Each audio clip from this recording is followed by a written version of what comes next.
What's up, wonderful people? I am Jay and welcome back to my channel.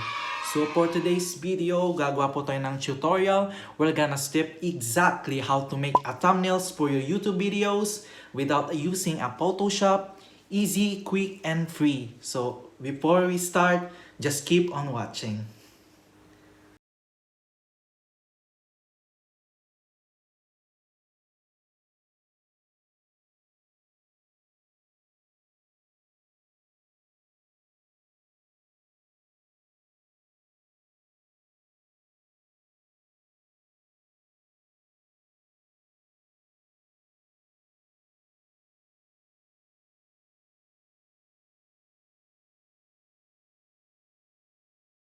Too many asking me what kind of application, what kind of apps I usually use it to make thumbnails for a YouTube video or for a live stream. So I'm gonna straightforward. Hindi ko na po ito patatagalin, guys. So I usually use these amazing apps right here. Kung nakikita nyo po sa screen, ayan, andyan po si PixArt, andyan po si InShot, at andyan po din si Pocket Video.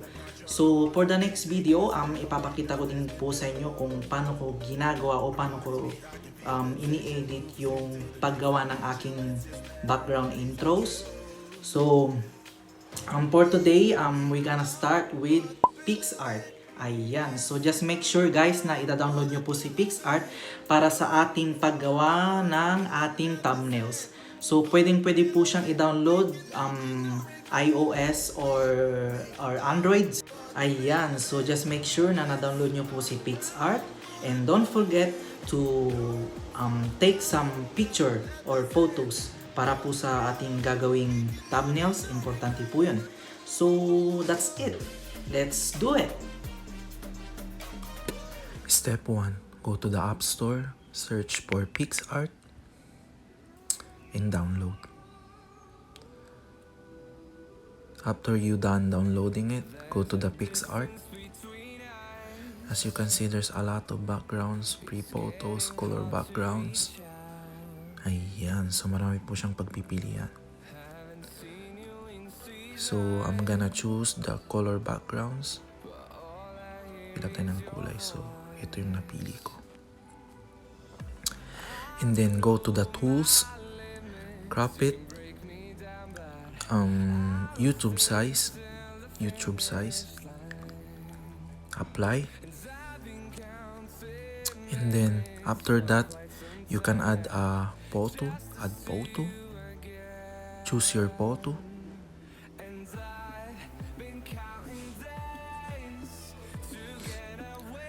cut out.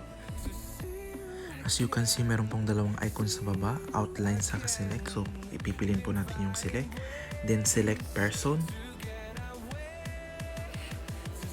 Ayan. So, nakikita nyo po, meron po siyang lagpas-lagpas sa gilid. So, gagawin po natin, i-erase po natin yan. So, erase. Erase ko po yung lagpas. Ayan.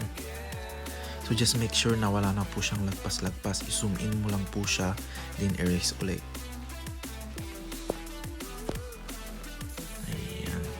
Save. And then place your photo. So ilalagay ko siya dito. Ayan. So magdadagdag po tayo ng isang photo. So add photo. Select your photo. So I'm gonna choose this one. Ayan. As nakikita nyo po, pareho po siya ng size, no? So, meron po siyang tatlong maliit na circle. So, ang gagawin mo, press hold mo po siya para ma-flip mo. So, ayan. So, i-cut out ko ulit. Select. Person. Ayan. So, i-zoom ko siya kung meron siyang lagpas o hindi nakulayan. So, as nakikita nyo po, yung aking daliri hindi siya nakulayan. So, ang gagawin natin, kukulayan ko siya. So, pwede mo din po siyang i-adjust yung size ng hardness ng tawag dito. Yung pangkulay. Ayan. Save.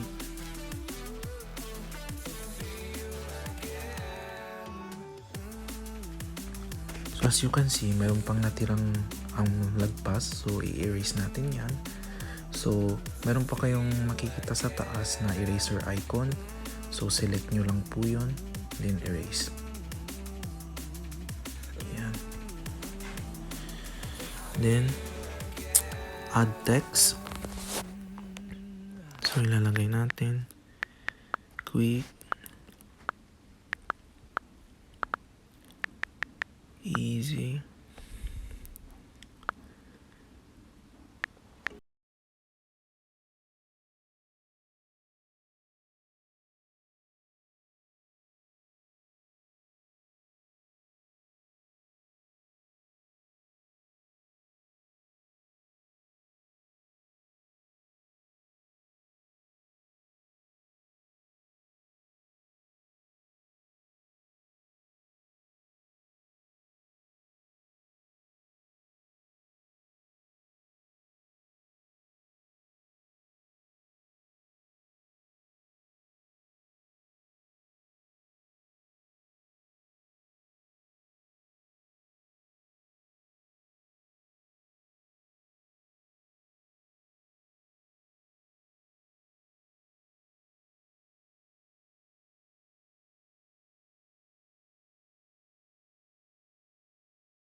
kung gusto mong lagyan ng backgrounds, ayan. So marami po siyang pagpipilian. Background, ayan, or image. Ayan po yung mga background. Ayan, so kayo na po bahala kung ano po yung gusto nyo. So piliin natin to. Ayan. So kung okay na po kayo sa inyong background, then next, save, select download photo, and then that's it. Ganun lang po kadali. Ayan.